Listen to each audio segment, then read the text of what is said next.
have to stand up, and bullies can't have their way. Neighbors are angry after someone set fire to yard signs in a local neighborhood. Good evening, I'm Kyle Inskeep. And I'm Paula Toti. Vandalism of signs is something we hear about a lot more as an election approaches, especially one as politically charged as this year's. But this time the vandals made a dangerous choice. The Local 12's Alexa Helwig is live in Amberley Village tonight with a message from their target. Alexa, good evening.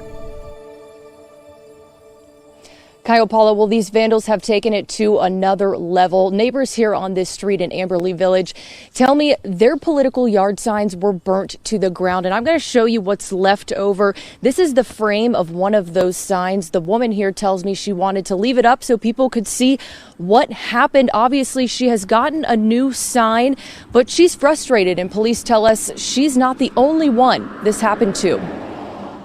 On this small street in Amberley Village, Dawn Paw looks at the sign in her front yard. She's promoting the Biden-Harris campaign. But sometime this past weekend, she says someone burnt her other one straight to the ground. I actually became frightened at first, and then I became angry because everything is so divisive right now that I thought, this is wrong. You have to stand up, and bullies can't have their way. Her grass is scorched, and all that's left is the framing of the sign. Pa wasn't the only person whose yard was affected.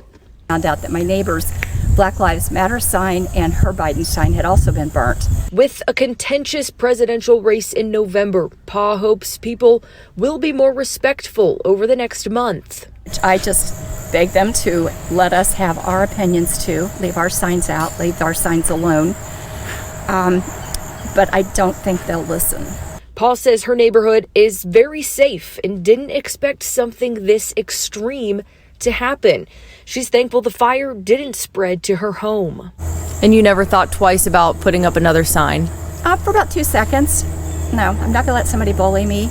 I have my First Amendment rights too. Pa filed a report with the Amberley Village Police Department. There were no witnesses and no surveillance footage in the area. She says that's changing. Oh, they'll be up for this week, definitely. Security cameras, lights, they will be installed this week. Deer Park is just around the corner, and their police department posted a warning on Facebook about damaging and vandalizing yard signs. And I did talk to their police department today. They have had one report of a burnt sign here in the last week. Reporting live in Amberley Village, Alexa Helwig, Local 12 News. Yeah, beyond the politics, it's just not legal to do that. Thanks, Alexa. And it's happening on both sides. Police in Miami Township, Claremont County, they say someone stole Trump signs from yards earlier this month and then left them in a dumpster.